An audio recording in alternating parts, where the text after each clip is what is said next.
Hi, everybody. How are you doing, everybody? Hey, everybody. What's going on? Oh, turn you down. How is our audio? How is our audio? How does audio sound? How does audio sound? Is it good? Is it decent, at least?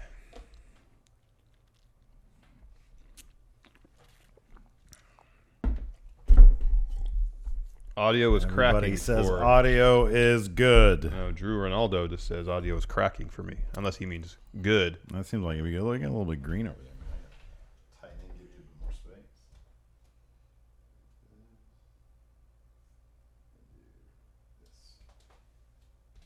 See how that works. I ordered new headphones. What's that? I ordered new headphones yesterday. Oh, like noise canceling? Yeah. Yeah, good things. Mm-hmm. Good headphones. Are yours crap right now? Well, I mean, like the tip of my headphone jack broke off. Oh, that's right. Are you getting Bluetooth ones? Yeah. Oh, that's good. Yeah, I have Bluetooth ones. I think the only thing that bugs me when I do editing with Bluetooth, with the ones I have anyways, is like there's just a little tiny bit of a delay. Just the tiniest delay. So as long as you compensate for that, you're cool.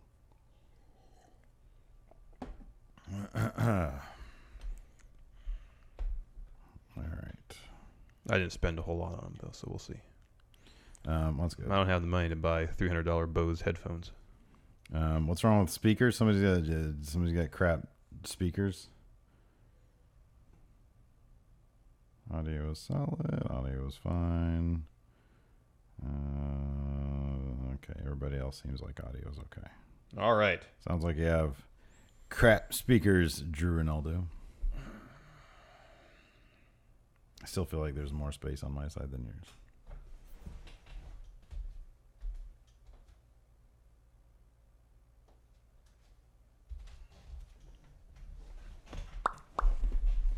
All right. Let's see if that's better. Let me turn on the AC also, just in case. It's supposed to be... God, this shirt's so wrinkly. Just crush the blacks. No one will notice. Yeah, I know. That's what I plan on doing. Don't like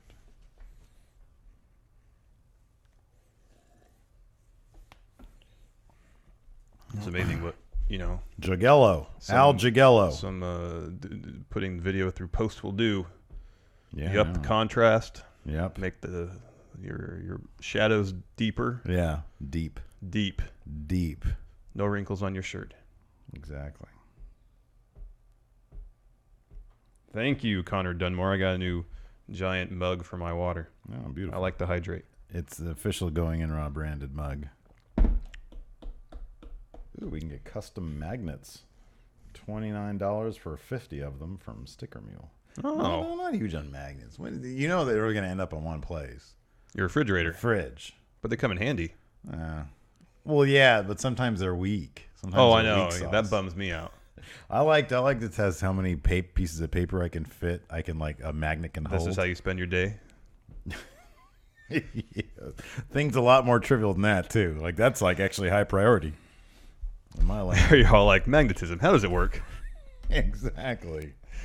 Miracles. I got my pen. I got my notes ready. Yeah, I'm going to turn on the AC. Why? It's starting to get warm. Okay. I think it's this freaking thick-ass, wrinkly progress shirt. I feel like the progress shirt is killing my mojo. I might go change my shirt. You should put the tank top you were wearing back on. I should, but I'm not going to. I need a bigger Patreon tier for that. Is that up there with the too sweet tier? So what everybody think of Raw?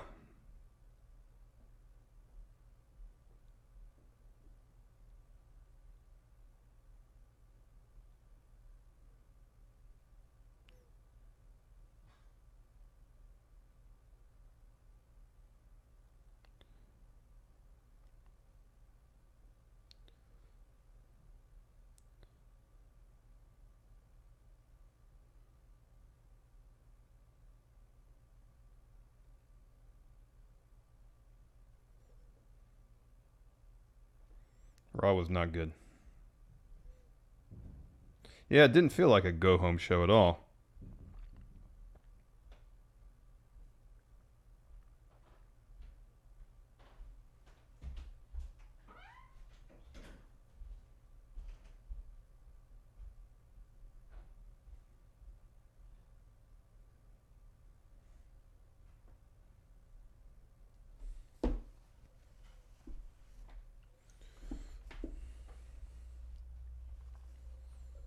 Oh yeah, Adam Fella, definitely subscribe to New Japan World.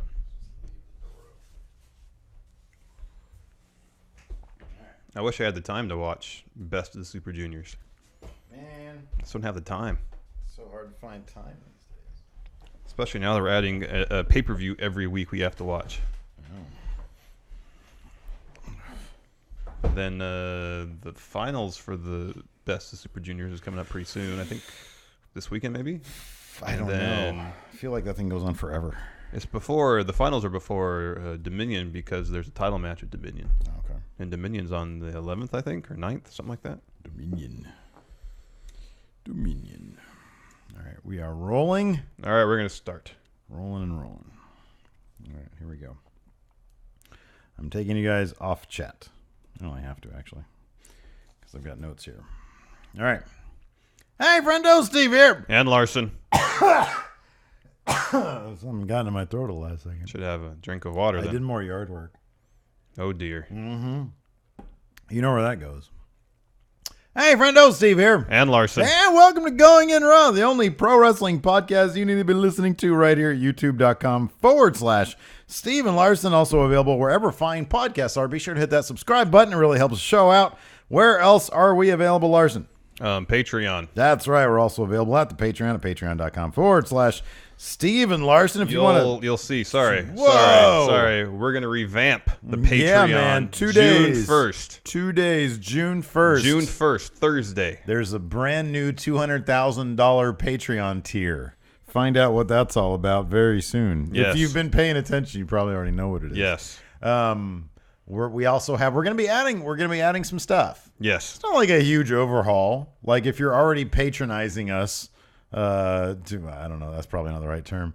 If you're already a patron of ours, your chances are you're going to get more stuff, or one fewer thing that you weren't getting anyways. Yes. But we should do that one thing one last time before we don't do it anymore. At least one more time, that's right. Anyways, we do want to give a shout out to our patrons who are financially supporting the show because we really appreciate that. So every week I like to read off the names. This week I think we had like 40, so that's good. It's not like 111 the week before. Yeah, that was a lot. We were doing like our pledge drive basically. Here we go.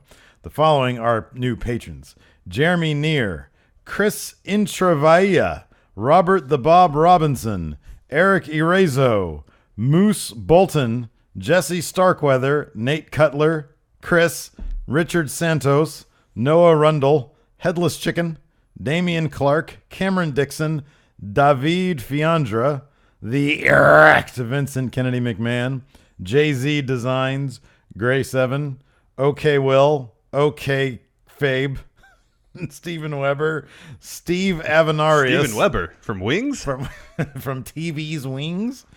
Where is Pearly Dentata? Some of you might know the answer to that now.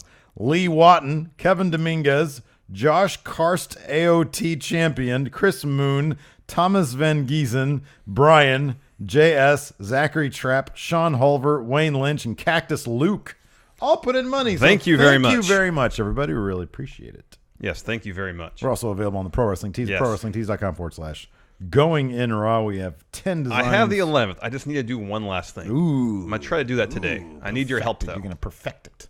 Oh, I'll definitely help you. Thanks. Sometimes the design guru needs some assistance. Well, it's not in the design department. I need help. Alpha Guru. I just need you to take a couple pictures of my head. Oh, okay. That's all. it. That's it. So I can incorporate them into the design. Do a selfie like this? No, I want quality pictures so they look best. Oh.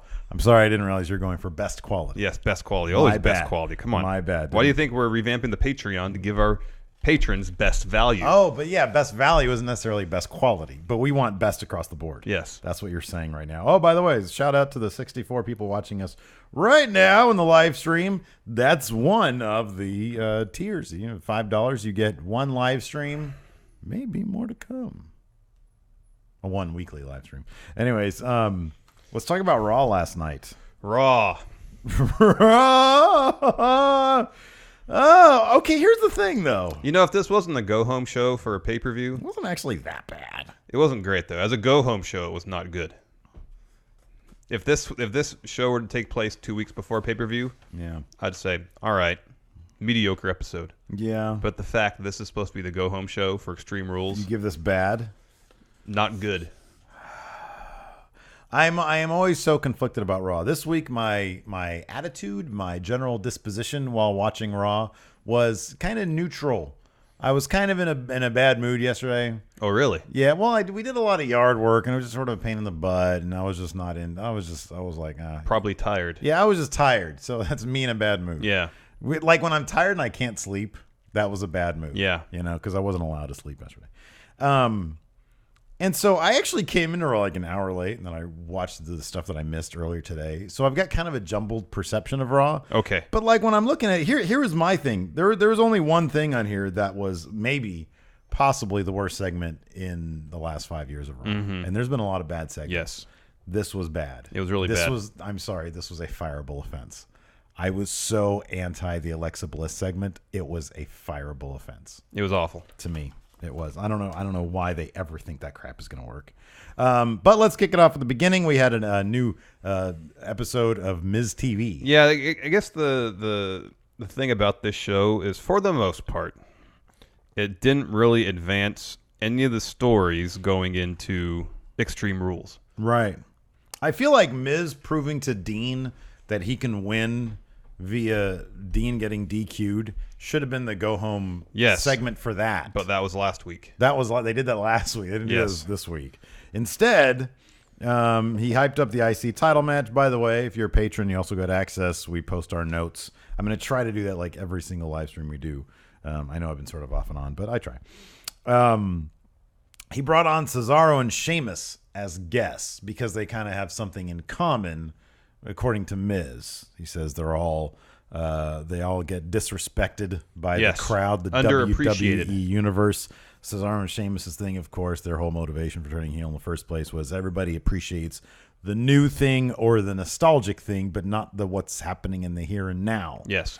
So, anyways, then Ambrose comes out. That led to Dean Ambrose coming out. And he called everybody in the ring, Miz, Cesaro, Sheamus, I believe, buttheads. Yeah. Then the Hardys came down, and then they got into a thing, and that led to a match. Of course it did. See, it's funny. Like, I find it funny. Nothing on here. This was a decent enough way to start the show. Yeah, but it wasn't great, and it was entirely predictable. Yeah, I know. Can we figure out from these? Okay, so let me ask you something. Yes. The general thesis is whoever stands tall, the go-home show loses the pay-per-view. Are we to expect? Does that include 6-man tag matches? I don't know, but the Hardys win everything. Yeah, they really do. They haven't taken they win a pin. Everything. They haven't taken a pin since they've come back. I know. So what is to make us believe that they're going to lose at Extreme They're Rules? not. There's nothing to make us believe that. They're not going to lose at Extreme Rules. They're not. I don't think they're going to lose until Matt Hardy gets the rights to the broken gimmick. Oh, man. Then they'll lose. Who knows how long that's going to be. Could be years. Could be a very, very long time. Ed Nordholm. What are you doing, man? Anyways, yeah, so this match was what it was. It was a fine affair. Yeah, it was fine. It was whatever. Dean Ambrose has been really working even for him, a fast pace of late, which benefits him greatly. I wonder if he's like taking the whole like you're lazy thing to heart. Could be, because it kind of feels like he's doing what he can. Yeah, I never even really felt that he wasn't doing what he can. I just felt like creative never had something for him to chew on. Yeah, really. That was interesting. I do feel like he tried to make Brock interesting, and Brock wouldn't. Like he said on the podcast. Yeah, Brock wouldn't do it. So Did you notice that the Miz was like? Yeah, when exactly did the twist of fate turn into a swinging neck breaker? It didn't. It's a cutter. Yeah. Yeah. Well, like the whole setup to it was a little clumsy. Yeah. Oh, yeah. Because Miz was waiting for the kick and reacted to it before it happened. Yeah. And then when he sold the twist of fate, he sold it like a neck breaker versus a cutter. Yeah. But then Jeff Hardy hits a swanton bomb following the twist of fate. Hardys and Dean Ambrose pick up the win. Yeah, the Hardys are booked incredibly strong. Ridiculously strong. Well, I asked you this before, so no club this week. No. Interesting. Then we had, this was great because, so it cuts to the commentary desk and they're talking and Corey Graves pulls a Steve here and just starts doing this. Yeah, he gets on his phone in the middle of working. Exactly. I'm known for that. It's my gimmick. Anyways, he stole my gimmick of getting on his phone. Then he just bolts. At least I never do that, really. Well, you haven't done it yet. Not yet, but now I feel like I have leeway to do that since the great Corey Graves did this. This is going to be interesting. Okay, so this is kind of I haven't made any notes yet. Kind of a high spot. Because, intrigue. What's going to happen here? Mystery. Intrigue. So we cut to commercial and we come back and Kurt Angle is looking at a phone. Office. And the camera widens the shot, and Corey Graves is standing next to him. So it's Corey's phone. Yeah. And so it seems like Corey Graves just got some message that, I mean, the nature of what Kurt was reading was unclear. Yeah. But it made it seem like it was not good for Kurt. We can break it down a little bit. Because Kurt said, if this is true, it could ruin me. So he said that. He said something along the lines of it could besmirch his standing as an Olympic hero. And yeah, if this is true, it could ruin me. Corey Graves cracks me up because then he was asking Corey, where'd you get this from? And he says, I don't know. People just give me things. Yes. So there's all sorts of speculation. Well, then Corey internet. went to him and said, hey, I'm on, I think he said, quote, I'm on your side here. Yeah. I want to come to you first with this. So is Corey Graves going to be involved in an angle? Certainly seems that way. It really seems that way. Is Corey Graves going to be leaving commentary, perhaps to become some sort of character? I hope not. Has he been cleared to wrestle? Highly doubtful. Kurt Angle might be right. This might lead. I do actually think this is going to lead to Kurt Angle at SummerSlam. That seems obvious. It would seem to be the case. Yeah. I could see Corey Graves, man. Be kind of here's my only reservation. Look, I love Corey at commentary. You know that, but I love Corey Graves. Yes. And so if he were to step outside the box a little bit, I'd be okay with that. Just see where it would take us. Yeah. The funny thing about him, though, this is the first time I think since that I can think of anyway, since his NXT days, that Corey has had to play a Corey character. Yes. Do you notice that? Yes. When Corey's on commentary, it seems very natural. Even when he's selling fake wrestling, yes, it's very natural. But then the backstage segment reminded me a lot more of the promos he used to do in NXT. Yeah, I know. There's a distinct line there. It's kind of like the Sasha thing. It was really obvious with Sasha. We'll talk about it when we get there. But yeah, so who knows what it's going to lead to? If this is going to be like a Stephanie McMahon coming back thing, Triple H, Vince, even people might not be happy. How did Vince is the one who hired Kurt Angle? Yes. So who knows? You would think it'd be Steph or Triple H. Right. I could see Triple H being the first guy for Kurt at SummerSlam. Mm-hmm. I could totally see that. That would make sense. Yeah, it would make a lot of sense. Triple H can protect people. So that's really interesting. That was cool. It was different. It was weird. It got Twitter abuzz. It did. It was fine. But the bummer about that was that Corey was not at commentary in order to talk about the next segment. I wonder if they planned that out because they don't want him running down the Drifter. I don't know, but I think it puts the Drifter over. Oh, I know. Well, for us, yeah. I don't know. Okay, why is this? Drifter greater than Ty. We have a question during the question segment. Okay. That we can answer that. Man, Drifter, does somebody see something in the Drifter that is just amazing or what? He sits down and he sings a song, number one, completely telegraphing the end to the Miz Dean match. Oh, yeah. Because Drifter he says something like repaying a favor to an A-list star. Well, that's obviously Miz is probably going to go over on Extreme Rules, and it's going to be thanks to the Drifter. Yeah. He basically said that in his song. Then he takes on this 12-year-old named Zach Evans. Yeah, he wins handily. Oh my gosh, he dominated Zach Evans. It was great. This was fantastic. He was brutal. He was aggressive. This is the Drifter, man. This was great. Yeah, I loved it. This was perfect. So he wins. 100%. Drifter wins with his swinging neck breaker. Not the Twist of Fate. No. This is his own swinging neck breaker. Again, whoa. Oh, that's right.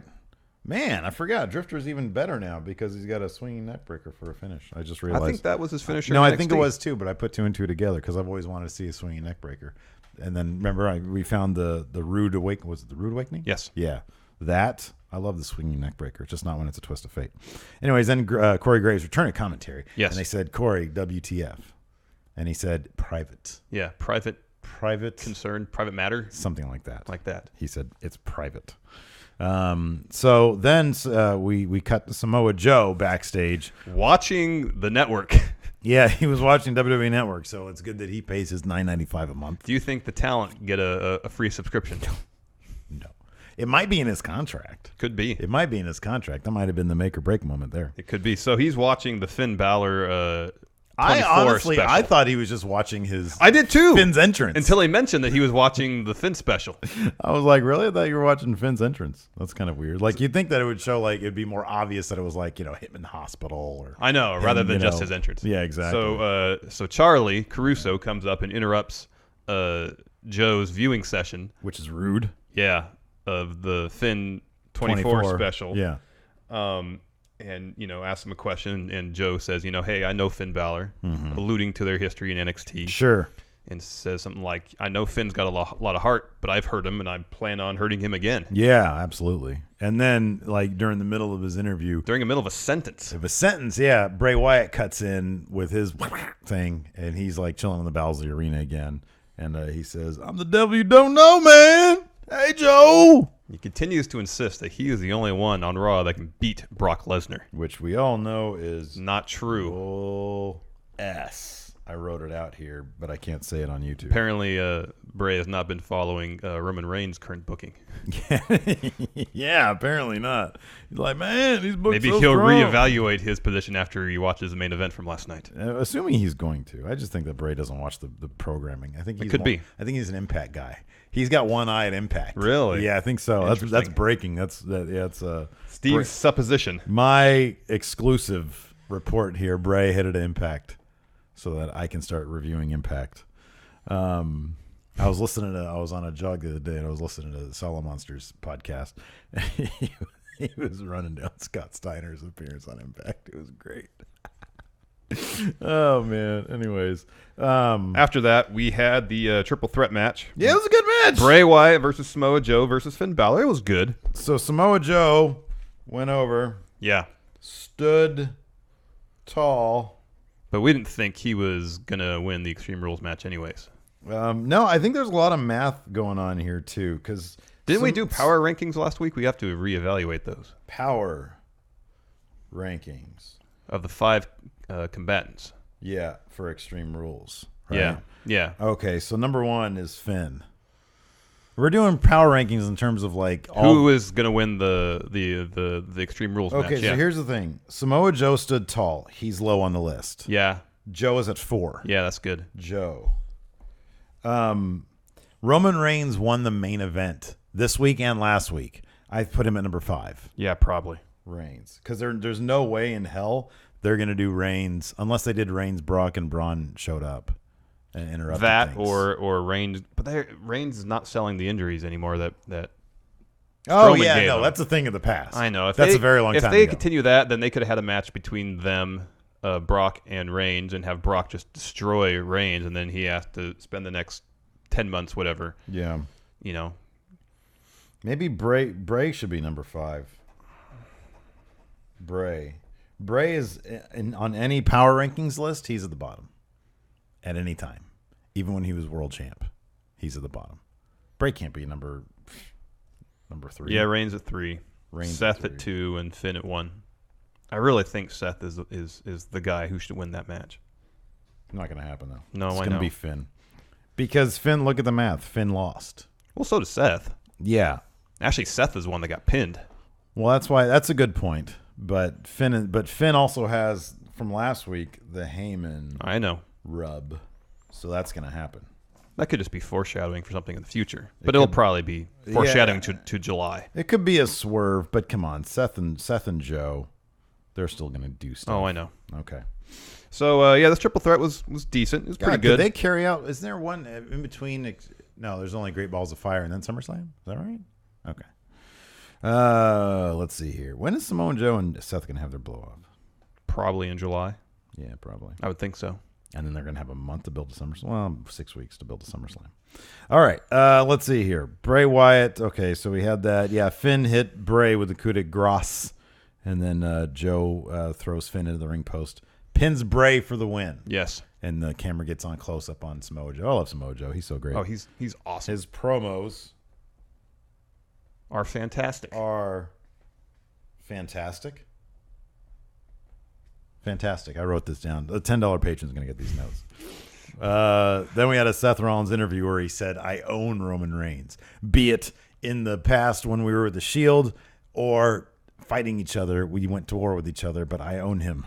So factually incorrect because it's not legal to do that anymore. Incorrect. Can't own human beings. Sasha Banks and Rich Swann were backstage. This was awkward. Number one, when somebody dances and there's no music, no beat, no nothing, it's awkward. It's just kind of weird. Unless you're like a crazy person. Then it makes total sense. That's what Dean Ambrose should do more of. Here's my thing about Sasha. When she's natural, like, look, we're lucky enough to get to interview her. Yes. She is charming as can be. Oh, yeah. But when there's no gray area when it comes to her promos, it's either she's natural or she's in promo mode. And she's not like that. She's not that naturalistic when she's reading dialogue. She's just not. Yeah. She's not there yet. And I get the feeling that she doesn't even like Rich Swann. I don't know what he did. Maybe he farts a lot. I don't know what the deal is. I get the feeling that she doesn't really like him. I get the feeling she doesn't want to be involved in any of this. I think that's the thing. She does not want to be here. Especially maybe she read the advanced script of the Alexa Bliss Bailey segment and saw that. Oh my gosh, I know. Like, what are they doing? Why can't I be involved in this and not be so crap? Yeah, I don't know. I don't know what the deal is. Rich, the great thing is so do they do something after the match on air? Because maybe I just saw this on YouTube. Oh, yeah. Well, Rich Swann won with a Phoenix Splash. Right.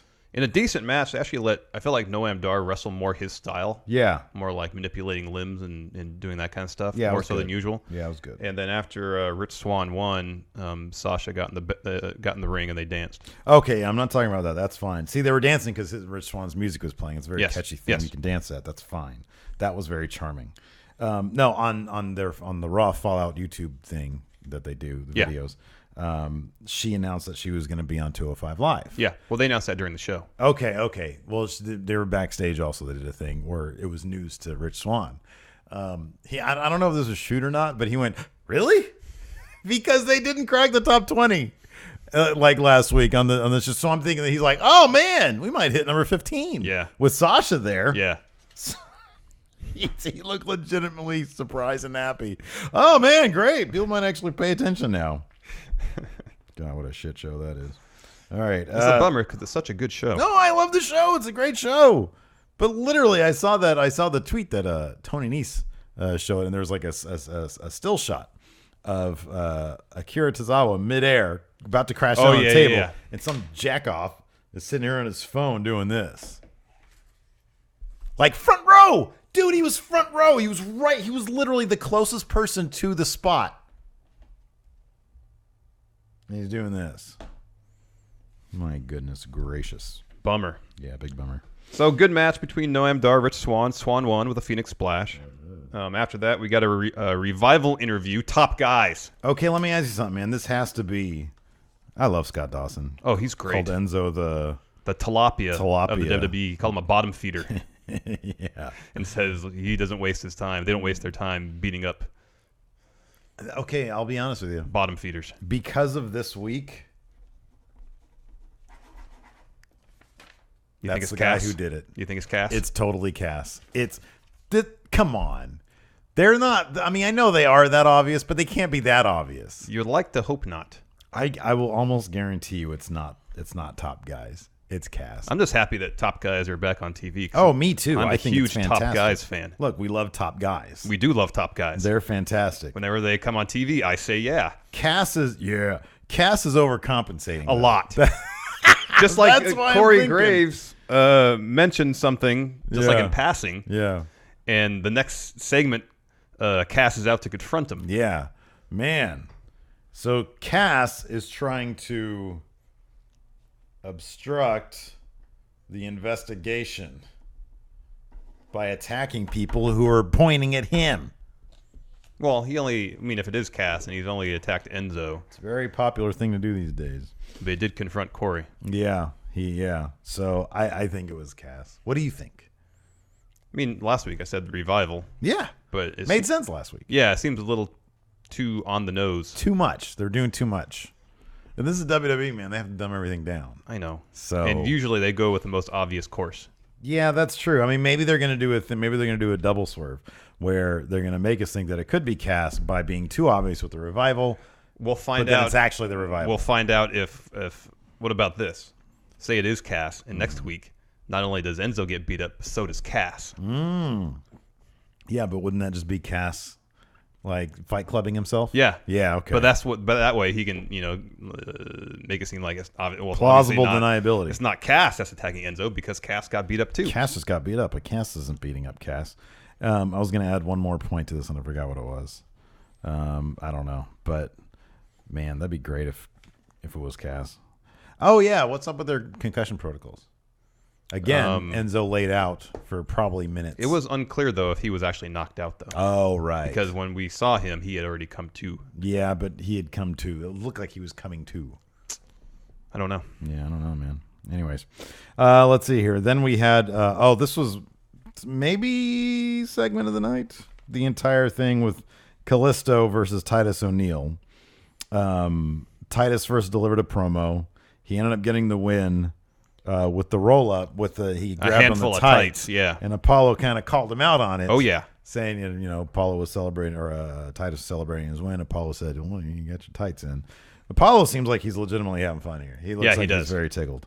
There was an awesome post-Raw press conference or post-match press conference. Yes. It was like 3.5 minutes on their YouTube channel, and it was great. It was they go and they do a press conference, and again, the only guy there is Mike Rome, and he's great.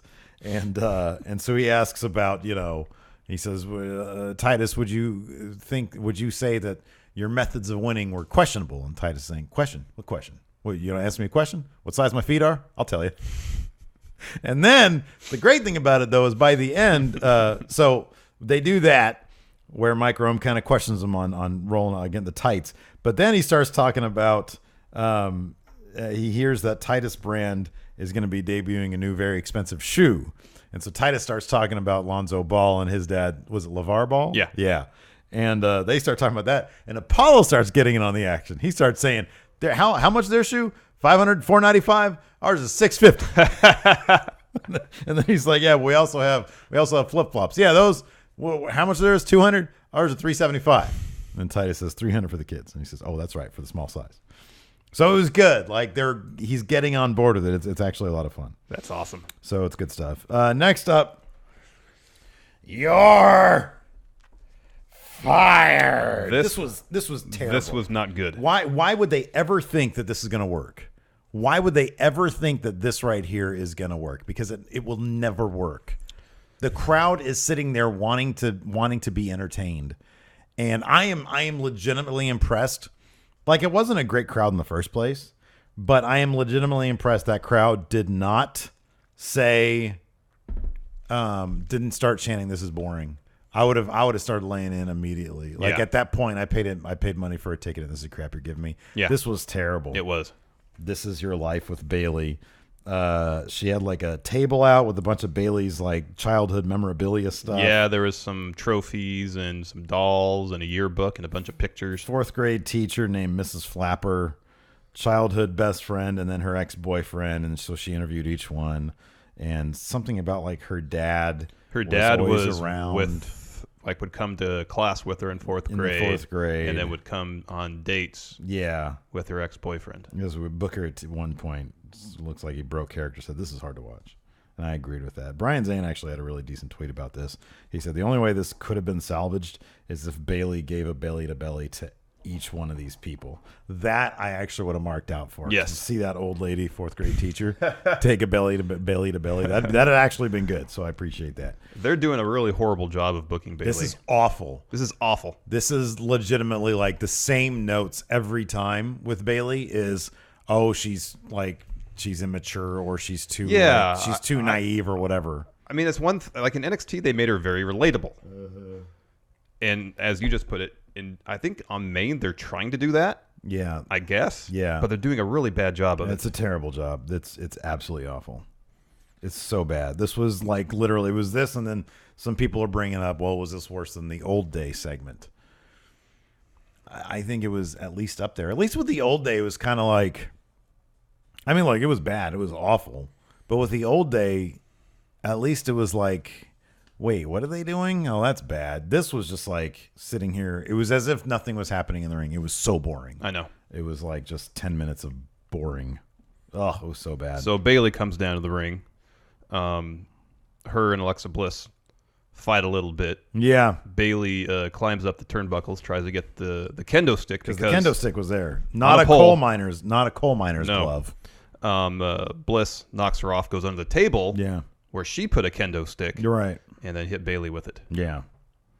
So is Bailey going over at Extreme Rules? Yeah. Oh, yeah. Yes. Oh, you think she's going to win that title? Yeah. Bailey wins.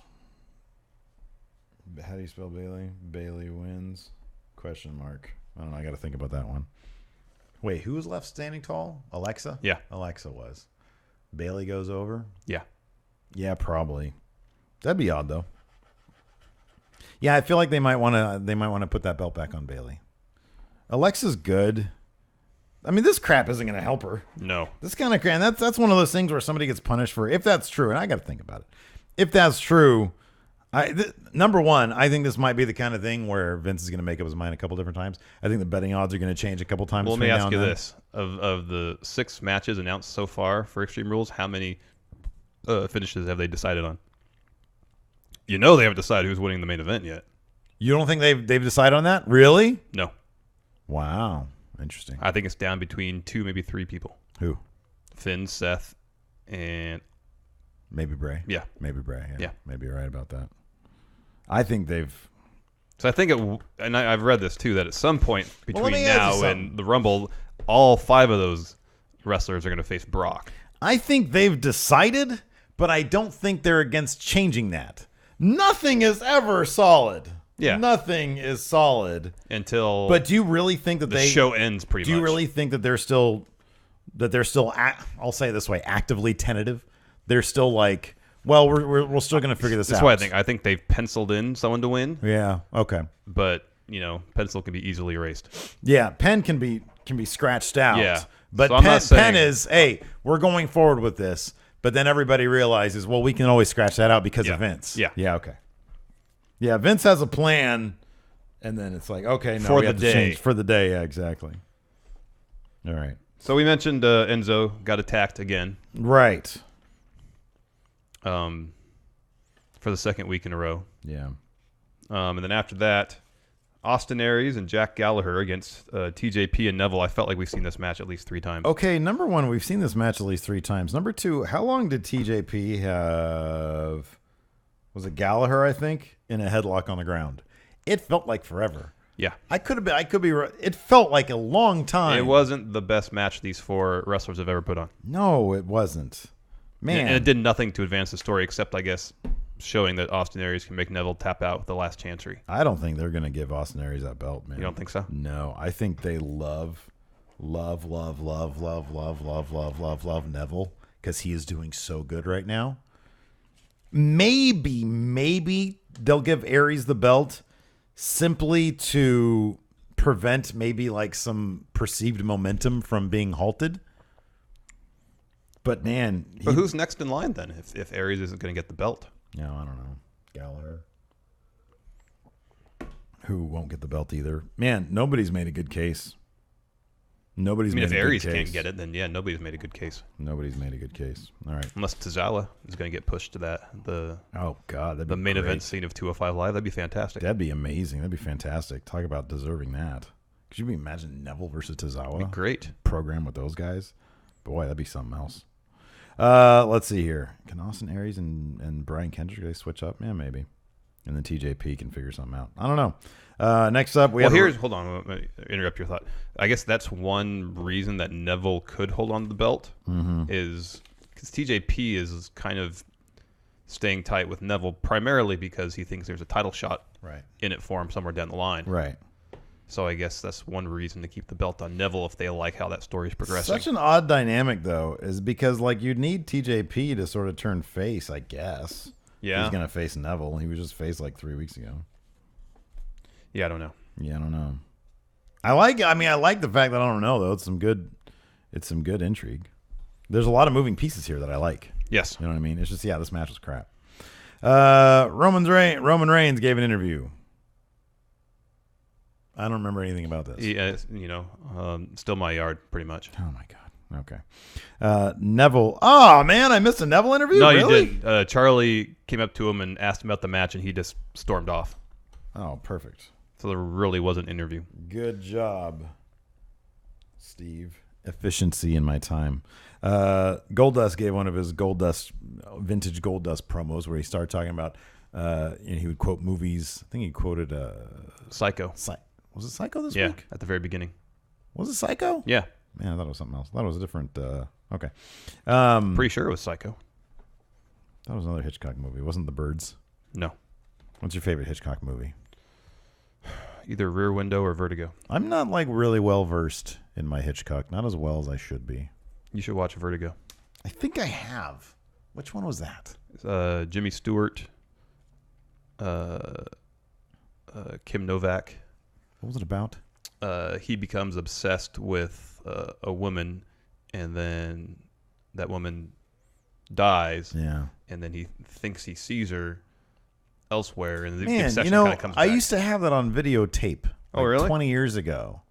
So I know I've seen it. I just don't remember dick about it. Anyways, Goldust. Yeah, it was Psycho. Okay, Goldust promo was cut off by R-Truth's promo, where he starts talking about blaxploitation movies and Pulp Fiction, the movies that he grew up on, that he viewed as an escape from reality. But he said, Goldust, you're not going to get any such escape because you're gonna get got, which I believe means I'm gonna beat you up. Mm-hmm. I don't know when this is gonna happen. Right now, it would not surprise me if this is their go home segment for Extreme Rules pre-show. I would like to see some more build to their match. Yeah, me too. But I don't. What else are they gonna do? I don't know. We're gonna just not show up at Extreme Rules and then just continue this the next week on Raw. They could do that. Yeah. But I don't know. I tend to think that something's going to happen. Then we had our main event, Roman Reigns versus Seth Rollins. Decent enough match. Reigns went over clean with a spear. Yeah, that was kind of surprising. Are they ever going to let Seth Rollins hit that finish? I feel like I don't know. When's the last? Did he get one off last week? What did they do last week? No, I think the only time he's hit it is on Joe at Payback. Is it is it like a dangerous move to try to pull off? It doesn't seem like it. Also, I don't think he's won a match since then. Like, is this like the new Styles Clash? Are they only gonna have him use is it that dangerous? I wouldn't think so. Yeah, I wouldn't think so either. He wears pillows on his knees. Yeah, he does. I would think it'd be oh, that's lovely. Be like a pillow fight. Could be. I don't know. I don't know either. What do you think about Reigns winning clean? It was surprising. Really? That was surprising. He beat Finn Balor clean. Oh, I know. This was not surprising me at all. I knew this was going to happen. I kind of expected Joe to get involved, but I guess at the same time not. No, man. Joe proved his point earlier on. I know. I knew Reigns was going to win clean here, man. I would have won predictions on that one because he's just winning clean left and right now. So I guess what they're going to do rather than... His new gimmick is guy who wins clean. How is it different from his old gimmick? It's not. It's not. It's not. That's just Roman Reigns' character. So I guess what they're doing is having Reigns win pretty much every match going into Mania next year, having Brock win every match going into Mania next year, and it's just two guys that aren't booked to lose facing each other. Yeah. So one of them has to lose. Somebody's got to lose, you'd think. Maybe that could be the the tagline for that match. Somebody's got to lose. You'd figure somebody will lose. And ended a double pin. Yeah, I don't know, man. Both champion. Double pin. And then all the time they got to play tug of war with the belt. So stupid. All right, we're going to open it up to questions. Yeah, so let's answer some questions. We have questions. That's not questions. This isn't questions. King of Hostile, Joshua, the Dynamic Knight Martinez. Hey, friendos. You guys think there's any chance with Corey Graves getting more involved in the show, we could see him take on a role as manager or even general manager? You brought this up earlier. I hope not. At least not exclusively. I'm open to the idea. He's so good on commentary that I want him to continue doing that.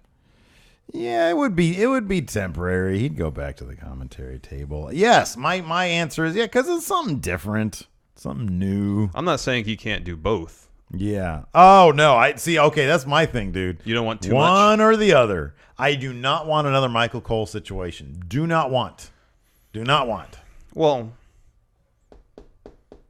do not want. I would consider it because I think bring Nigel McGuinness over to Raw. There you go. But I think Corey Graves could have him call Raw. I think Corey Graves could handle that role, being involved in a storyline as well as doing commentary. Because the thing with Cole was like it wasn't that his storyline as heel Michael Cole. It wasn't just he was a heel announcer and was kind of involved in storylines. He had a match, and that isn't likely. And the to guy happen. he was fighting was next to him on commentary. Yeah, it was that was terrible. I don't think it'd be as bad as that. But I don't know. I don't want to see it. I have enough faith in Corey as a performer that I think he can make it work. All right. Fair enough. Let's see here. Heel TGX. So seeing as the WWE is shamelessly rehashing ideas from the past with This Is Your Life, what are some other past ideas they used that should make a comeback? What are some old ideas that never should be rehashed? Well, something that should never be rehashed. There are way too many contract signings. That's a good point. That's a good point. I'm trying to think of one that was used in the past that I would like to see come back. Spin the wheel, make the deal. Spin the wheel. Lethal lottery. War games. Yeah, just go to I want to see war games. Early 90s WCW. Exists any number of things that they could go with. Absolutely. Bring back King of the Ring. Yeah, that's something they should definitely bring back. Absolutely. JT. He's the one that brings up that the Drifter is getting a better push than Ty. So his question is, where do you see the drift? What do you see is the Drifter's ceiling? Because WWE seems to really be behind him. Well, here's the thing. I think now the question has to be, is Ty's ceiling possibly the Drifter? You know what? I think the Drifter now. I think if Ty were on Raw and the Drifter on SmackDown, they would be in each other's shoes. I don't know, man. Or the Drifter would still be walking around backstage, walking through interviews. That's a pretty big hypothetical. Because I think it's primarily there's just not enough. The depth of talent on SmackDown right now is so large. Yeah, there's just not enough time for everybody. Yeah. It's just not. Yeah. New Day made their debut on SmackDown last week on Talking Smack because there's just not enough time on the main show. That should be Ty's new gimmick. Make some time. Make some time for me. There you go. It's good. I'm out of time. There's just not enough. They need. At this point, I want a third hour because I want to see more of SmackDown's talent. But at the same time, after having to watch Raw every week and being bored by at least a third of it, it's hard to justify that. Yeah, but man, somebody likes a Drifter. Oh, I know. Yeah, somebody really likes a Drifter. No, somebody does now, like the Drifter, which is great. I love that. But I think a lot of it is the Drifter is getting an opportunity because there's that extra hour on Raw. I don't. Someone's behind him. And I don't disagree with that. I don't disagree with that, but he's going to be getting involved with Dean Ambrose soon. I know. And I don't see Ty. I don't know. That's too big of a hypothetical. We don't see Ty doing a whole lot of anything because the show is stacked week in and week out. And once the New Day are on SmackDown regularly, I know there's gonna be even less time. I know. Mohit Bali asks. He's a first-time question asker. My question is, how would you feel about the Drifter forming a tag team with lingering Luke Harper? Well, okay, here's the thing. Whenever you think of, like a bunch of stoners hanging out together, which is my idea for Dude Harper, there's always somebody with a guitar. There's always somebody with a guitar. So yes, I like it, but that's a possibility. It's not part of lingering because people like, usually when you've got like a stoner situation too, from what I've seen in movies, which is like my only, relatable thing. The people tend to drift in and out. Yeah. Actually, well, I'm not going to go there. I was going to talk about a neighbor of mine. I'm not going to do that. From back in the day, not where I live now. Tommy T. Hey, friendos. My question is, with most of us being part of the IWC or SMARC community, what are a few things that the SMARCs are wrong about or things we want that are just not realistic? He brings up 2 examples. The thought of WWE just completely halting Roman Reigns' push, or the WWE building a brand around Shinsuke Nakamura. That's not unrealistic. What are you talking about? They brought him over to SmackDown to kind of more or less be the John Cena of the show. They are doing that right now, currently. So yes. Congratulations. Okay, so what are some unrealistic things? It's unrealistic to ever think that Raw is going to move back to 2 hours. Yes. Well, the only way it would happen is if it would benefit WWE and USA financially, which I don't see how that's going to be the case. That can even be the case. So that's kind of unrealistic. Was there another question, or was there another part to that question? Tommy T. Few things that SMARCs are wrong about or thing. I mean, to ask what things SMARCs are wrong about, it's like, well, it's all opinion based. So yeah. You're not really wrong about anything. You like what you like. If they say WWE should do this, and it's like we mentioned with the TV thing, it's like, well, they should go down to 2 hours. Well, is that realistic? Creatively speaking, that's probably correct because you can see literally on SmackDown. But is it realistic from a business standpoint? No, absolutely not. No. And that's their motivation to do anything. Yeah.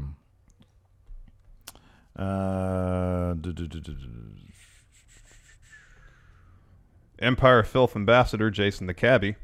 Why exactly does WWE feel the need to have every heel woman Bailey is involved with treat Bailey like a child? It's a good question. I mean, we sort of brought that up during that particular segment. Yes. But that's exactly what they do. It's like, find a new angle. Find something different. I know. Like this Mean Girls crap is just going nowhere. I know. And it does no favors to Bailey either. It's the same ground. I mean, it's kind of akin, to be honest with you, it's kind of akin on a smaller level to what they kind of do with Cena these days. I mean, I know they did something different with The Miz because they were bringing up the marriage thing or the Nikki Bella thing. But, when somebody comes out and attacks Cena for being a part-timer, not being around anymore, blah, blah, blah. It's like, well, dig into something else. Yeah. Find a new angle for that. Yes. Let's see here. Hamza Halal. You can tell Alexa Bliss tried her hardest with that segment, even though it was complete it. Yeah. Which wrestler do you think tried Day one is H. Which wrestler do you think tried their hardest with every bad gimmick segment they were given? Hamza says Paul Heyman. Which wrestler tried their best? I feel like Sami Zayn gives it his all. I think he does. Yeah, when they do that Larry David crap with him every once in a while, I feel like he gives it his all. I feel like Ryback tried really hard. I feel like Ryback did what he could with the Ryback thing. Did you see what was he telling? He was saying indie wrestling is killing the product. Yeah. Let's see here. Chalupa Batman. Hey, friendos. Am I the only one who thinks that the Intercontinental title should be put on someone like Samoa Joe or Finn? Dean hasn't done much for the belt with his recent run. Putting it on someone like Finn or Joe could help to elevate the title. Here's my early prediction. Samoa Joe versus Dean at SummerSlam. I think you said earlier that Miz was going to win at Extreme Rules. Yeah, I know. It's weird, right? This is the road. Look at it. Look, they can have the Miz can take it for like a little bit, and then Dean will get it back. Okay, that's what I'm thinking. I don't know. Who do you think? I kind of agree with this because I would like to see those guys in the Fatal 5-Way. I want to see them all fighting for the IC title. Yeah. because it makes sense. And then get like a Jinder Mahal-esque guy to fight Brock Lesnar for the Universal title. Like the Drifter. I knew you were going to say that. Yeah. Because what it is what I need. It's what I am. Let's see here. Oh, you skipped way ahead. Let's see here. Oh, here we go. Finsuke Balamura asks, do you ever find yourselves ignoring the match and instead watching the referee? No, not necessarily. I don't think I do. He says it's amusing. Sometimes I'll pay attention to the referee. Oh, yeah. Yeah. A good ref can really enhance a match. Well, no, I'm not talking. No, that he's saying, if you get so bored? No, I understand the question. Yeah. So sometimes you start going to the ref for your entertainment value? That's what the question is. Do you ever get bored by the competitors? I might notice what the ref is doing more if the match isn't engrossing. Yeah, I can maybe see that, but generally I'll just turn away. I'll just stop watching. I don't want to deal with that stuff. Let's see here. Jake Weinrib. I was surprised at the lack of boos I heard when Roman's entrance dropped, and even more surprised by the audible cheer instead of groans he got when he picked up the win. They were dicking with the audio, weren't they? Oh, maybe. When the crowd was starting to do their chanting, like Roman sucks, I swear it was like, let's go Rollins. Roman sucks, which is one of those funny ones. Yeah. I don't think it was that. It was probably let's go Roman. No, I think it was let's go Rollins. And then Roman sucks? Yeah. But it sounded like they once it started, like they hit a switch of some sort. Like maybe, I don't know. Maybe it was just me. I was watching it with the volume pretty low, so I can't judge that accurately. Yeah. Nemo, the Universal Kidney Punching Champion, says, I don't like Kalisto's panty tassels. Is there ever any ring gear you just cannot stand, not counting Roman's vest? I don't like when somebody's ring gear starts to look like they need to upgrade it. Like if they wear it too much and it gets faded. Yeah. Sometimes I feel like Samoa Joe's yellows and greens in his shorts are getting too faded. Mm-hmm. Like the blacks are getting too faded too. Mm-hmm. And he needs to get new ones. I can see that. That's kind of a pet peeve of mine. Yes. Look crisp. Yes. I want you to look fresh and crisp. You know who always looks amazingly crisp?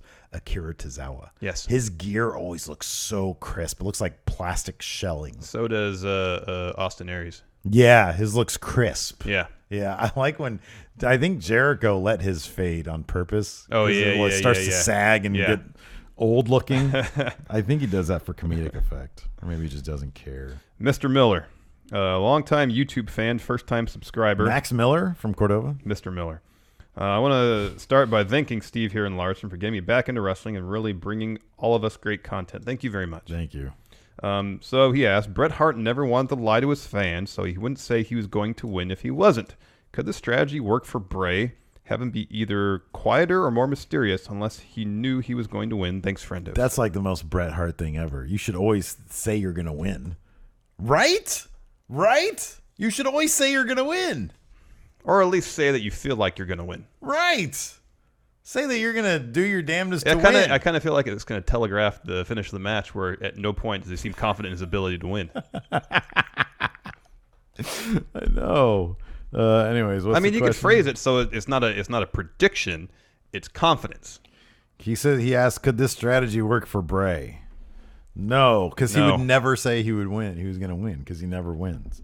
Have him either be quieter or more mysterious unless he knew he was going to win. Like right now, he's saying he's the only guy that could beat Brock Lesnar. Yeah. That's confidence. No, I like that. That's not a prediction. That's confidence on Bray's part. He makes a good case for himself.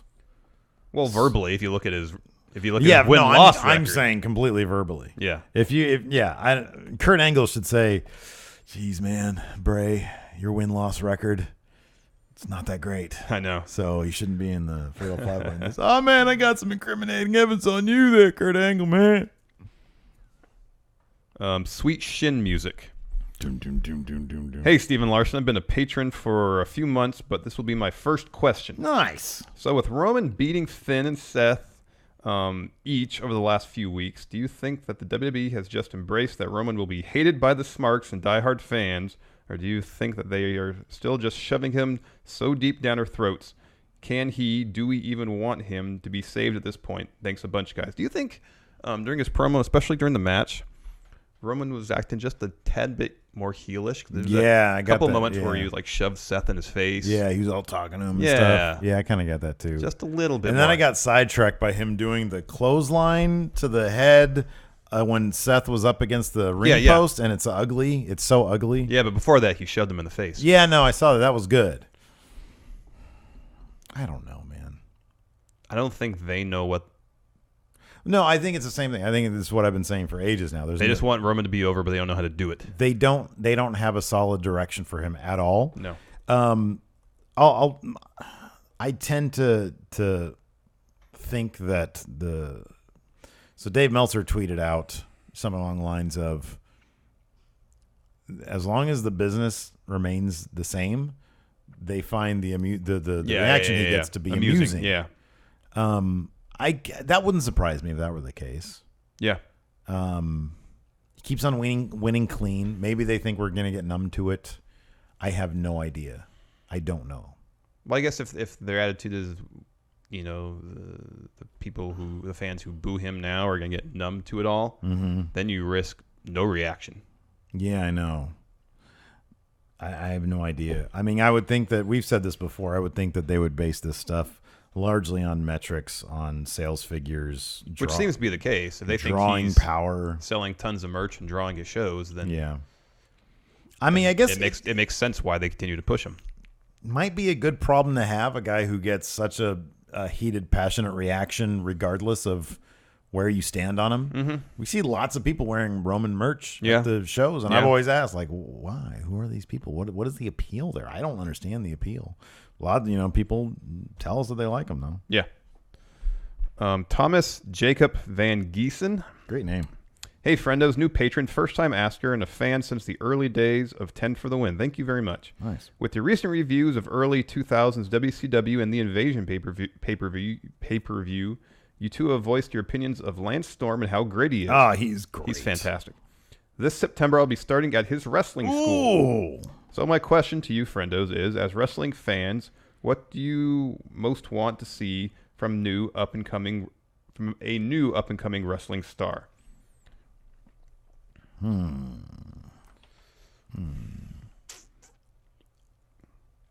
Confidence, abilities on the microphone, the ability to tell a story in the ring. Yeah, that sometimes comes. Let me ask you something though. That comes with time.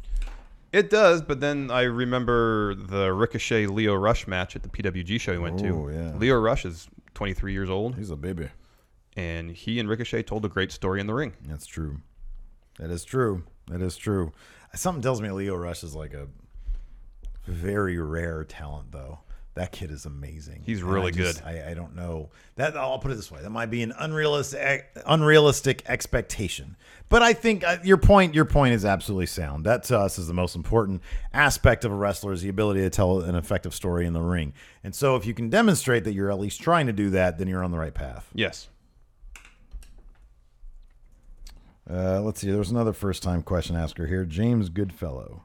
If you take one storyline from the past that wasn't executed quite properly and redo it with the current WWE roster, what angle would you use and which wrestlers would you use?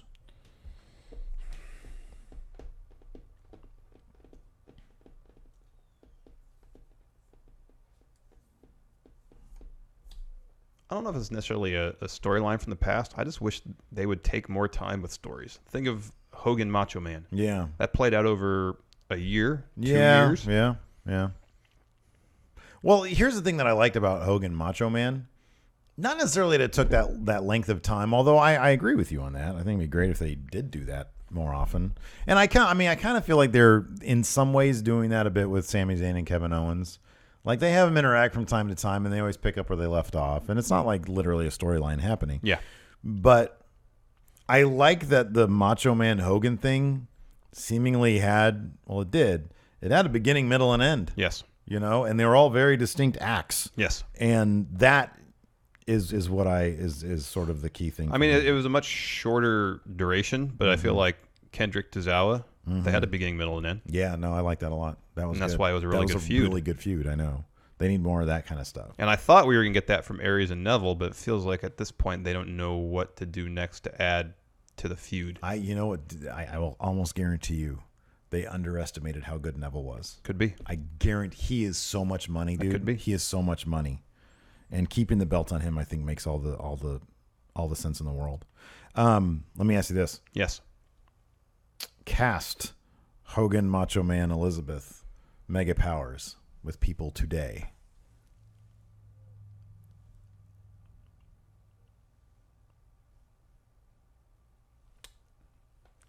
Reigns, Cena, and Nikki Bella. Oh, that's good. That's really good, man. You shot for the moon there. Yep. Good job. Right on. All right. We'll end the question segment with Cactus Luke, first time Patreon. Thank you very much. Says, does Bailey need a heel turn at some point? You know, I used to be all in on no, but man, at this point, sure, why not? Sure, do it. I don't think it would work. No, I think they'd have a hard time getting over a heel Bailey. I think what they just need to do is just not book her so poorly. Yeah. Not good. Like I said earlier, the way they're booking her doesn't make her relatable. No, it doesn't. She was super relatable in NXT. Yeah. Super relatable. Sort of an annoying peon now. So I think that's the key. Yeah. All right. Are you ready now? Sure. It's time for Kayfabe Corner. So if I do really well this week, I have a chance to take the lead because you're only up by 1 right now. Oh, my goodness. Yeah, I know, but this is like a new round. I know. But if I get 12 or something like that, oh, my gosh, then I'll be up 11, and then I'll have, unless you equal that score more or less, then I will have taken the lead. Crazy. So I saw what the vote was who the 2 people were up for vote. It was Kurt Angle. Did we just do Kurt Angle recently? Oh, I don't remember. Probably. I think I've done Kurt Angle before, yeah. Yeah. All right. You ready to go? Did Kurt Angle win? Oh, yeah. It was pretty close, though. Kurt Angle and Corey Graves, right? Mm-hmm. Kurt Angle versus Corey. At the $10 Patreon mark, you guys can vote on the latest. We put up 2 names, and you guys get to vote on who wins who we base our Kayfabe Corner off of. Yes. Are you ready? Sure. All right. Here we go. Number 1. 1. Billy Riley. Fake. Real. Pretty Boy Hutchinson. Fake. Real. Mick Hans. Fake. Real. Kurt Jeffries. Fake. Very good. Matt Bentley. Real. Fake. Matt Bentley was real. You got that right. Oh, okay. Melvin Riss. Spell the last name? Riss. Fake. Real. Swinger. Real. Very good. Tommy Broadway. Real. Fake. Sweat. Real. Fake. Jeez. Great Wigan. Fake. Very good. Patty Govan. How you spell the last name? Govan. Real. Very good. Roy Aspel.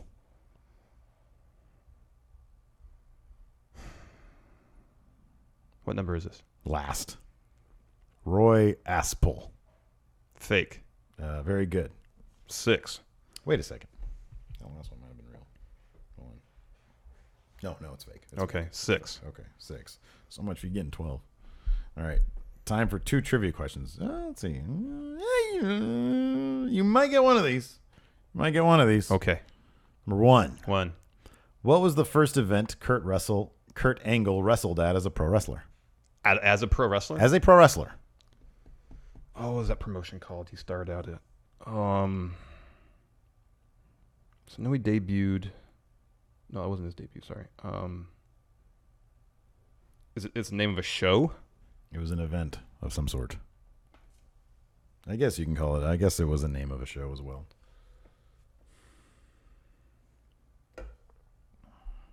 I'll say the NWA 50th anniversary. How did you even get that? Just guessed. Are you serious? Yeah. How? I knew it existed. Man, that is hugely impressive. 7 for me. How long was Kurt Angle's first WWF contract? Is it 6 years? 8.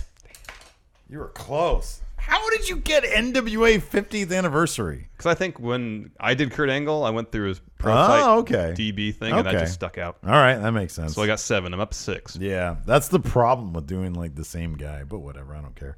Anyways, you tanked on the names. That's okay. So you got what? 7. You got 7? I'm up 6. All right. I had a great opportunity, and I blew it. You blew it. I'm going to do Gangbuster next week. I hope you do. I'm going to murder it next week. I'm going to go back up by 15. Anyways. That's just not possible. Mathematically speaking, you're correct. We're going to do a bonus episode for the patrons, so be sure to stick around for that. Yes, please. And for the rest of you, thanks for tuning in. And until next time, we'll talk to you guys later. Goodbye. What are we going to talk about for our top 10s today? Uh-oh. We'll go to chat. Yes.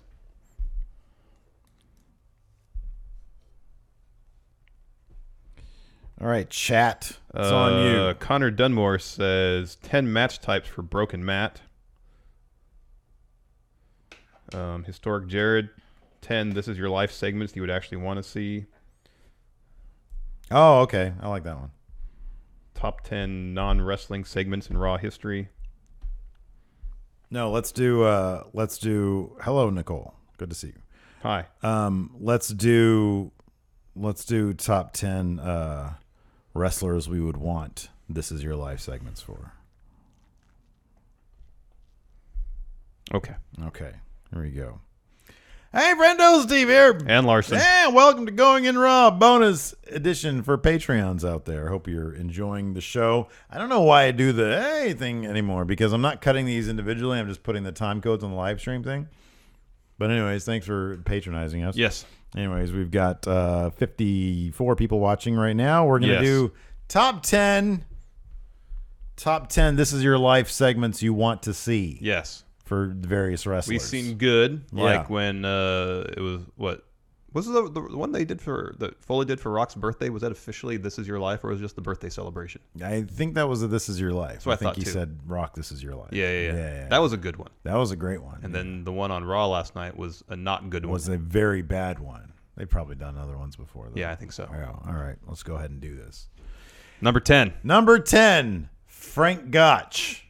I want to go back and see some old-timey film, like some old 8mm film from back. Is that what the size was? It was 8mm back then? Like the old newsreels. Probably 8mm? Yeah. It's like, Frank Gotch, This Is Your Life. Look, it's an old wooden toothbrush. You had one in the family, and that's it. What's something else that they would have? Like old-timey. Oh, look, it's a butter churn. You can churn butter.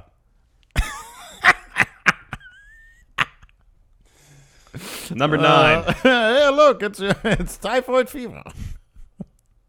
That was something that people died from back then, right? Yeah. Yeah, This Is Your Life. Plague. Number 9, go ahead. Ric Flair.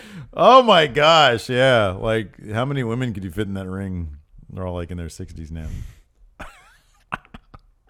now. Number 8. 8.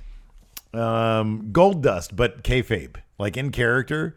Like, whatever weird, deviant things he used to do. Because remember in the 90s, he was a freaky deaky. You know, he was like a freaky dude. So I'd want like an in-character Gold Dust. So it'd be like, you know, a collection of sex toys and stuff. Just weird. And like videotapes. What else? What's next? 7. Is that you? Yeah. Triple H. Oh, yeah. It'd be like a collection of shovels and, you know, like text messages to Vince McMahon. Like, you know, trying to burn bridges with other wrestlers. Yeah. Hey, Dad, and future Dad, Rock shouldn't be in WrestleMania. It should be me versus Austin. What are you talking about? The Rock is money. You're a peon. Okay, Dad, sorry. I'll take on Al Snow. Who's in that? Number 6? Yes. Number 6. Lex Luger. Of course, it'd be Lex Luger. Like that shirt that he couldn't get off that one time would be in there. Why he wore a puffy shirt to the Mall of America. The puffy shirt would be in there. Yeah, yes. Exactly. The half-eaten slice of Sbarro's pizza from the Mall of America that he had. Then he realized there was a wrestling match going on. Yes. He had his elbow replaced with like a bionic plate or something. Yes, there's a metal plate. So like the actual elbow, yeah, the joint, that would be in there. Yeah, that's a good one. That is good. Number 5. Number 5. Silas Young. He likes some pork chops. Yeah, the piece of pork chop he vomited up.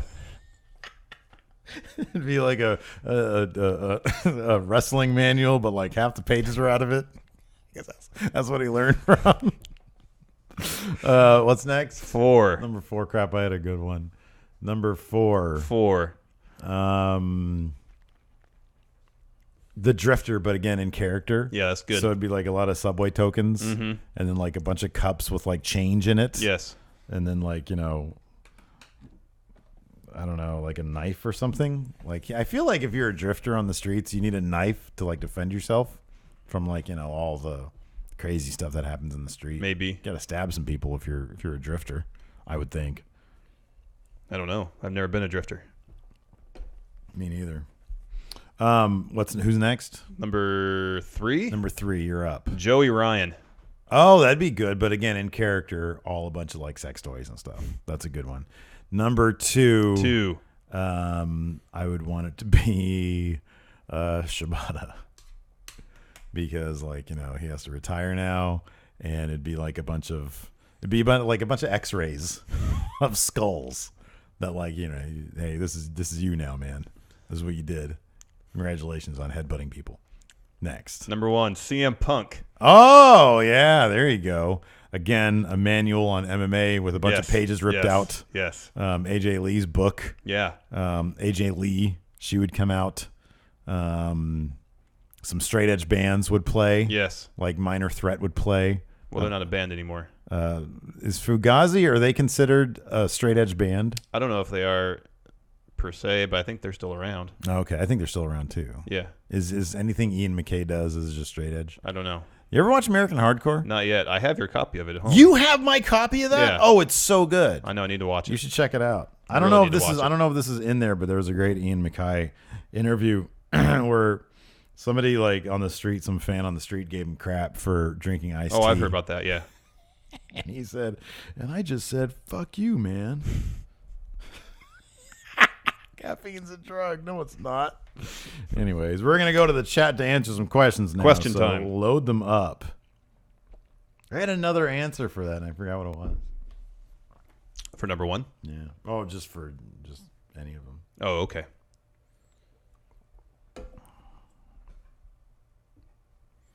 I'm hungry.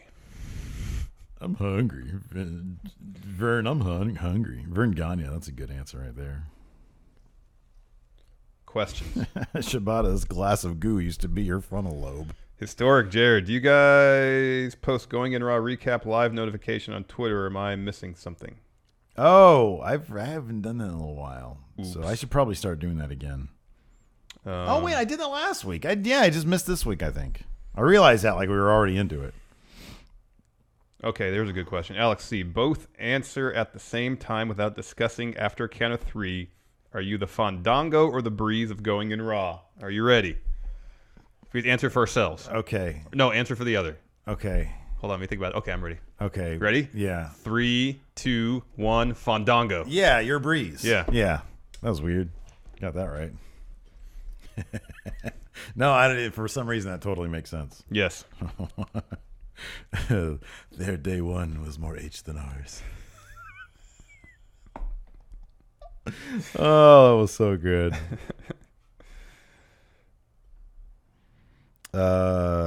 J.S. Wooten, over under and how low the ratings go before they remove Vince. Oh, I mean, USA would have to cancel Raw. I think it has to get that bad. Really? I think so. For them to remove Vince? I think so. I don't know, man. I don't know. I honestly, like, it boils down to I don't know how much power. The McMahon family still owns a controlling interest in the company. So I would think they would have a say. Yeah. Right? Yeah. Well, yeah. Yeah. I mean, Vince is the chairman of the board. I guess by a vote of the board, he could be removed. But if he's on the board, Linda's on the board, Stephanie's on the board, Triple H is on the board. I don't know if this is the case. Yeah, I have no idea. Then that's, you know. I don't know what steps would have to be taken to remove him. Yeah. I have no idea. Yeah, I don't know either.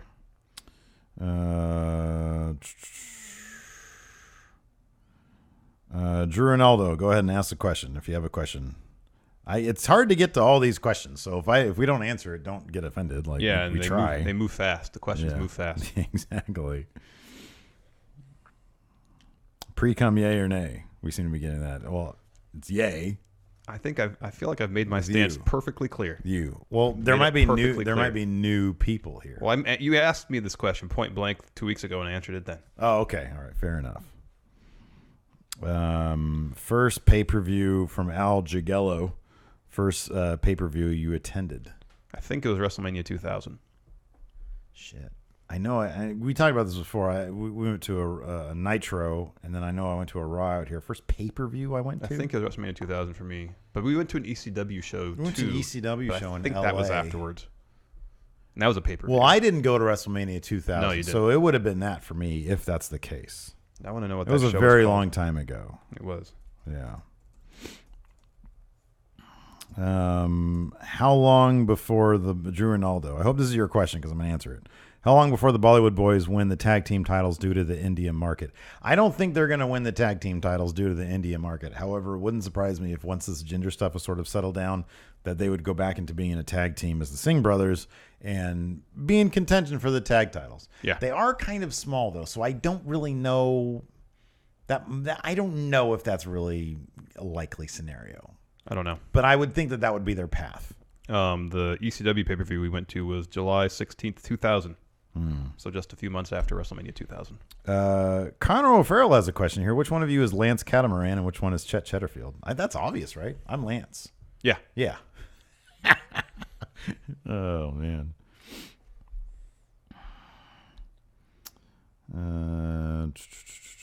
What is Nicole yelling about? I don't know. 6 months ago? 2 weeks ago? How about making... Oh, God damn it. Connor Dunmore, how would you book a Shield reunion? First, make them heels, all of them. You would do them. You would make them heels separately, individually. No, I would have they'd all turn on people and join forces as a heel faction again. I like that. That's good. That'll work. And right after that, CM Punk comes back. Oh man, that'd be great. That'd be perfect. Oh no, Alex C. Which nobody's the Genetti. There is no Genetti here.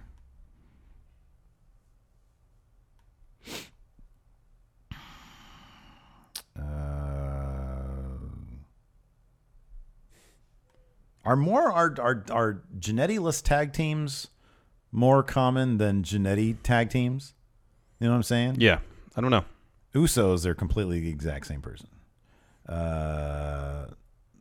Fandango and Tyler Breeze, I feel like there's no Genetti there. The Club, American no Genetti. American Alpha, no Genetti. The Ascension, they're both Genettis. That's rare. Yeah, I guess they would be. Usually, both partners are on equal standing. Is that the right way of putting it? Yeah, I think so. Oh, there's a good question, and now I missed it. I was going to read it. Let me see if Can I teach you guys how to pronounce my screen name? Asked Damaray. I would. Yeah, go ahead, because we say your name quite a bit. I would think. I think we do. I remember saying Damaray has a question. Oh, here we go. Historic Jared. Ever a chance of a Saturday night main event or a Super Bowl halftime type show ever coming back? It'd be cool if they did Saturday night's main event again. Could you see it coming back? No. I could. Be honest with you. Super Bowl halftime show, probably not. Dami Ray. Okay. Dami Ray. Okay. Gotcha. Thank you. Favorite hardcore wrestler? Hardcore Holly. No, that's not actually true. No. The guy seems like a kind of a jerk. Would you consider RVD a hardcore wrestler? Yeah, but you can. He won the championship. RVD. I'm going to say Raven. Yeah, Raven's a good answer winningest too. hardcore champion. Let's see here. I think we did the pre-cum question during the pay-per-view live stream. Is that when it was? I think so. Oh, it could be. Andrew Quinlan. He'll be at Extreme Rules on Sunday. Any tips to better enhance his viewing experience? You know, I mean, it's going to be an arena, so if it's where is Extreme Rules going to be at? Baltimore. Is their arena newer? I don't know. Because if it's newer, if it's like the Golden One Center, that's just pure comfort. That place is great. Nate Morris, what is your question? He says we're acting heel towards it. Let's see if I can go back up and see his question.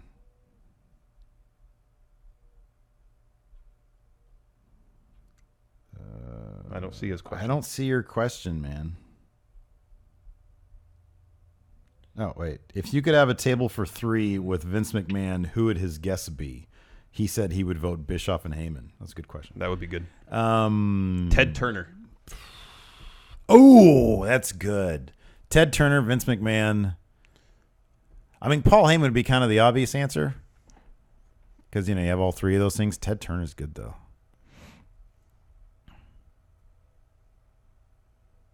Hogan. I was just about to say that. Yeah, because he was sort of like the man there. Nicole wants to know, is the IWC ruining wrestling? I don't see that. I don't think so. I don't know why you would think they would be, or if you don't think they would. Ooh, here's a good question. Justin England. Steve, do you secretly believe that Larson could take you in a fight? No, not at all. I have pure confidence in my ability to take you. No, I'd take you down. You're so small. That's irrelevant. What would you do? It's irrelevant. No, it's not irrelevant. It's not the only thing that You're matters. You're so small. You have less muscle on your body than I do. Again, that's not the only thing that matters. What do you think else matters? You're not that much. Hoist Gracie was destroying everybody in UFC, and he was small compared to everybody else. He knew how to fight. You are not Hoist Gracie. A, B. You do not know how to fight. We mean not Hoist Gracie. What are you talking about? In UFC, the early days of UFC. I said you are not I Hoist Gracie. thought you said it wasn't Hoist Gracie. No. And B, you don't know how to fight. You don't know that. I probably could have beat a bunch of those guys that Hoist Gracie beats. My goodness. They're like 400-pound lumps. So? I could beat those guys. I don't know about that. I could beat those guys and I could beat you. I don't know about that. Are you kidding me? In a second. I might I probably with like one arm behind my back. You have a bad back. Not when I do yoga. Okay. I feel great when I do yoga. It's true. I would totally demolish you. No, you wouldn't. Like if you all of a sudden were like a zombie or something, like the same thing but like deadly intent. Oh man. I hit you hit the ground. You bring up the story of me wanting to destroy Hilton. Yeah. And the fire, the passion that was in me. Yeah. I've never seen that from you. Oh yeah. Well, I'm a mellow guy. So I think that works to my advantage. I could turn on. I could turn on like this. Can't. I could turn on like this. I have a fiery temper. I think man. I think I would just destroy you. I don't think you would. Don't think you would. I mean, that's fine. It's being realistic though. You're mad right now because I'm right. We're about to fight. I'll tell you that. Oh no, it'd be so awkward and weird. Have you ever been punched in the face, Steve? Yeah, man. My kid punches me in the face all the time, and I'm pretty sure she has like a stronger punch than you do. I'm just saying. What are you, like $165? About that. Not even that, I don't think. No, I'm about 165. Just a little baby. I would like do this, and you'd be swinging at me, stuff. I just don't think you would have much of a chance. That's all I'm saying. It's okay though. We're not ever gonna fight. We're getting close to finding out. It's never gonna happen. We're never gonna fight.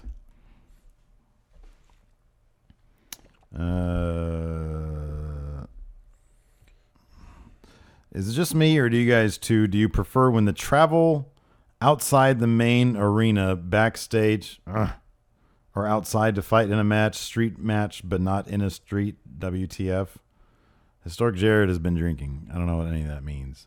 I think he means that if it's a street fight, it should go out on the street. Yeah, I see his point. Mm-hmm. Bex D. Who has the most stamina? I could see Steve getting gassed first, so Larson could wear him down. I'm in really bad shape. Yeah. Like cardiovascularly, I'm not in the best shape right now. I'm trying to take care of that. Yeah. Go in the gym. Yeah. Change my diet. Yeah. To hopefully in a couple months, maybe peak Larson. Well, there you go. Maybe in a couple months you'll have a good chance against me. I think I have a pretty good chance right now. But then I've been lifting also lately, and I've been running. So like, A, my stamina is better. B, I'm stronger, fitter, happier. These aren't the only determining more factors. Productive. Not the only determining factors. Oh man. When Dami Ray says, when is the gender debate with Adam Blampier happening? I really doubt he even knows that we said he's welcome to come on the show. Yeah. He seems to have a lot of stuff going on right now. But hopefully, my thing is like it's probably just an email away from happening. Hey, guys, you want to be on the show? They'd probably be cool with it. Yeah. But they're busy. All right, a couple more questions. And we're going to eat. Alex C. This is a good question. Which one of you would be more likely to be signed to the Titus brand? That might be more of a wash. Yeah. I would say you. Why?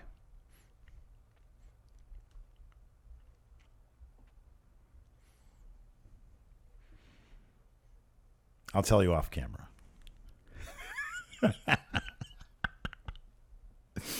Because it involves something that I don't know that you'd want to be exposed on camera. All right. Dami Ray, what are we eating today? I brought chili. You brought food, so we don't have to go anywhere? You don't have to, but if you want to, we can. Nah, I have stuff here.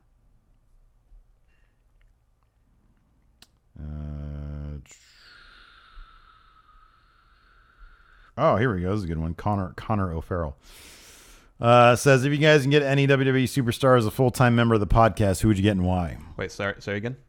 Full-time roster or full-time member of WWE roster. We can get as a permanent third member of the podcast.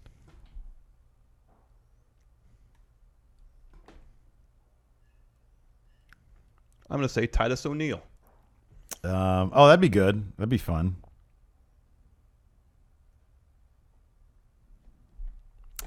Patrick Sparks. When will the product become stale due to booking instead of lack of talent like early to mid-90s? After Raw's last night. You're kind of seeing that happen right now. I kind of feel like we're pretty close. Yeah. Al Jugello has mentioned something here. He says, personal story. I just found out I have lung cancer. Oh, my God. Thanks for keeping me happy. Man. Sorry to hear that. So sorry to hear that, dude. That's horrible. Man. That's a bummer. But if we're able to brighten your day a little bit, then that makes me feel very happy. So you got a fight ahead of you, Al. Hopefully you'll win the fight. Yes. One more question, then we're going to go to lunch.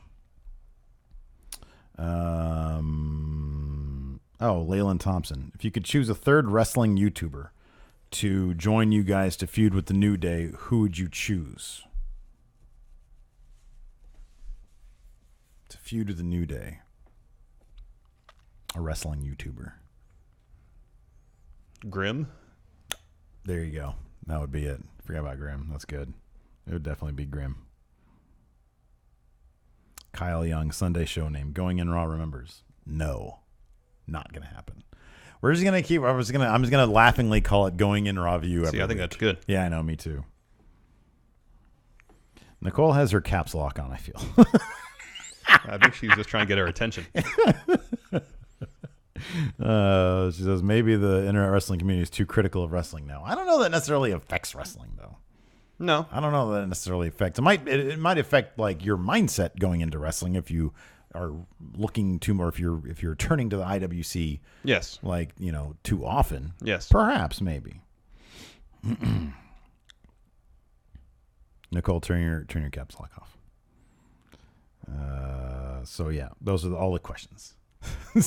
Until next time. Look, man, I'm just saying you're smaller than me. I don't think you have ruthless aggression. Oh. I don't think you have ruthless aggression. You think you have ruthless aggression? You don't know me so well then. I think I do know you pretty well. The only time I've ever seen you be that upset was with Hilton, and that was like ages ago. I have never seen you that upset. Never. Yeah, well, I hide it well. Look, man, you think I don't know you. I think you don't know me. The most angry I've ever seen you was when I farted next to you while you're making a burger. And that was just just a step above mild annoyance. Yeah. Well, that was the most angry I've ever seen you. You haven't been around me all the time, though. I kind of feel like the last 4 years, especially, I have. Yeah, you have been. When's the last time I got really, really mad? Like, really mad? The last time you got really mad? Yeah, I'm trying to think. I don't know. I don't really do that. Everything to me is just an inconvenience. You think that gives you the edge, though?